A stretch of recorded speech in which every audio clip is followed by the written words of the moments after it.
Урматтуу Садар Нуркожоевич, Камчыбек Кыдыршаевич. Я кыргызский перевозчик. Нахожусь на таможенном посту Куничная гора. 17 февраля 2023 год. Вот нас уже, какие уже, 6-е или 7-е сутки держат. Спрашивают какие-то документы, сверхъестественные документы, все документы, касающиеся перевозки между таможенным союзом и Евросоюзом, предоставил, но все равно требуют какие-то сверхъестественные документы, которые к этой таможне никакого отношения не имеют. Польские и германские машины через эту границу беспрепятственно проходят. А компетентные органы, по-моему, этим ничем никто не занимается.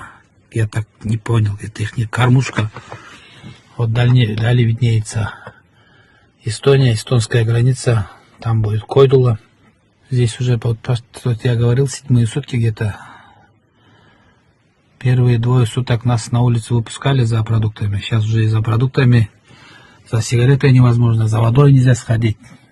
Тут вода невозможная. Вот мы так и мучаемся. Холод,